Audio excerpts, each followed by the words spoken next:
Folks, I promised you that I was probably going to go ahead and take some time to make a Gamma World set. For anybody who is not familiar with that old game, it is basically cheesy after the bomb science fiction. Mutants running around all over the place and all that stuff, and I have done so. It took me, again, about 2 days to get these figures together. I think I painted them a little bit more in the style that the Army Men group would be familiar with and enjoy, but I'll first show you what I got and where I got them. This set is Galaxy Laser Team.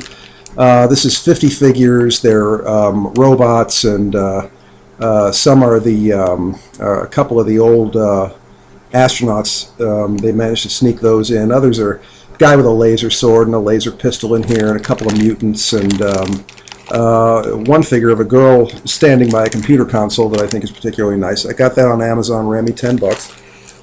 The other thing I got was this. This is Zombie Hunters versus, or I'm sorry, Zombies versus Zombie Hunters. I was a little bit less pleased with this one. This is 35 pieces. It was supposed to be a bunch of zombies versus zombie hunters in body armor and hazmat suits and having flamethrowers and all this. This is how it was presented by the company on Amazon, and in fact the zombies are quite nice, but the zombie hunters I threw out. Okay, that's Blackie the Wonder Dog right there making his debut. The zombies are quite nice. The zombie hunters I ended up throwing out, and ended up buying an extra bag of these. You know, but yeah, $10 a bag. That, you know, still relatively cheap. How did they paint up? Well, you be the judge. I'm gonna just kind of run this past the screen here just to give you a general idea of what I did. I've done everything so far other than give them a wash, and I kind of figured I would do it this way because you guys seem a little bit more comfortable with old style figure painting rather than, you know, that kind of thing. The only thing, these the zombies I painted up, I did give them a wash. I kept the original green and did a darker green wash over that, and bright red eyes, and because I don't really like the George Romero Walking Dead stereotype. I prefer the Harlan Ellison's glowing green screamers, radioactive, and, you know, all that stuff, and, you know, infinitely deadlier than George's zombies, or even the sped up version that we have now. And here's just another stick of these. Some of this stuff is kind of repetitive. Got some droids over here. Robots are very important in Gamma World, and about the most powerful things in the game. They can take out an army, though they look relatively small. Here's some mutants here. Yes, thank you, Blackie. Some different mutants here. Some kind of guy with, you know, turtle shell and lobster claws or something like that, ready to, you know, tear up the post-apocalyptic world. And some more of the figures that I showed you before, painted up differently. Some of them are painted up with oddly colored skin. You'll notice this girl has green skin and very bright red hair, and so, yeah, that's to represent a mutation. And I'll just throw one of the last sticks in front of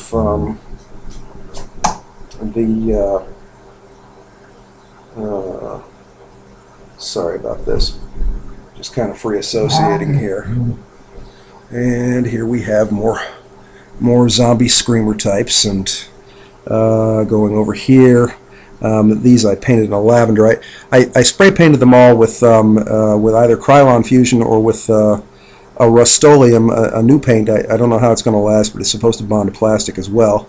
You will notice that I've been trying recently to paint more you know, African people in my games. I've done a lot of that over the years. I do a lot of 15mm Zulus and African Askaris and that kind of stuff. I find African skin tones hard to paint because they don't, you know, they don't react as well to a wash as Caucasian skin does. You know, it just doesn't highlight the colors the same way.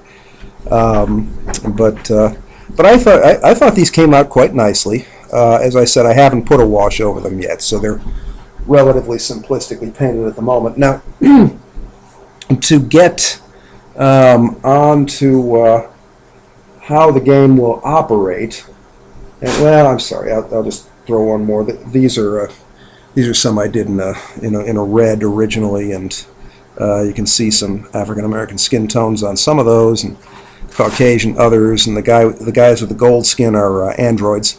That's here's an android girl with gold skin and copper colored hair, though you probably can't see that too well on my video. Anyway,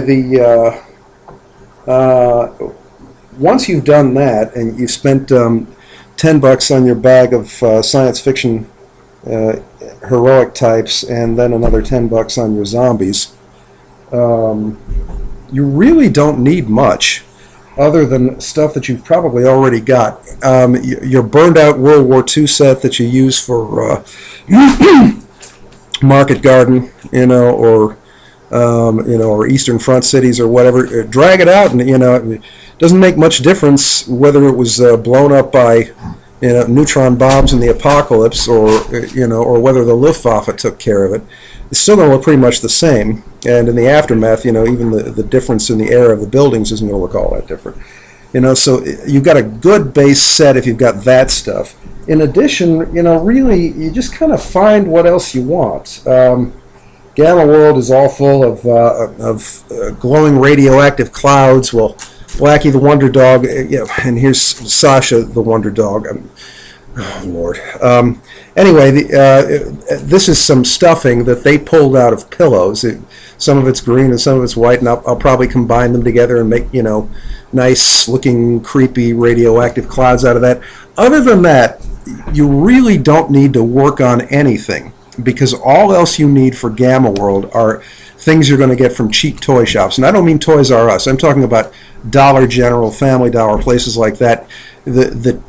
As far as I'm concerned, for this kind of modeling, this kind of gaming, the cheaper and cheesier the big monsters are, the better off you are, because that is going to reflect the Hollywood tropes, of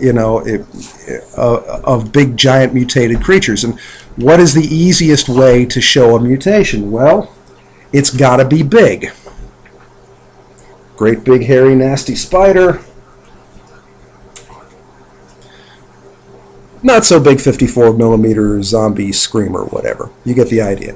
Got this for $1 at Dollar General. And I'm not even going to talk about the rest of them. I'm just going to kind of flash them by the screen here as we go. This was less than $1. These came in a bag. I think they were, six for $1. Here's a nice giant dragonfly that your player characters can, or your skirmish fighters, or however you're doing this kind of thing, can take to the air with. Somewhat smaller giant spider, and something I thought was kind of neat. There's a centipede right there, but something I thought was kind of neat was this glow-in-the-dark giant spider right here. Of course, anything that's glowing and green is perfect for the apocalypse, because we all know that the first mutation that's going to be taken on by anybody hit by a nuclear bomb is they are going to glow green, and probably the second one after that is they're going to shoot laser beams out of their eyes. And this little critter looks like he could he could really handle both of those things very nicely. So that's it. I'd like to get an impression. I'm putting this this on YouTube, just kind of generally, but I made these videos for the Army Men group, and I'd like to get some commentary on my painting. And as I said, this time I did not paint them with the dark toned down washes that I did on the fantasy set. Blackie, be quiet. Hush. I did not paint them with the dark toned down. These are very bright, very vibrant colors. More for the cheesy look of the period, which I think is just wonderful and very appropriate. I may wash them because it will make them look more realistic. But just again, curious what people think. Peace and out.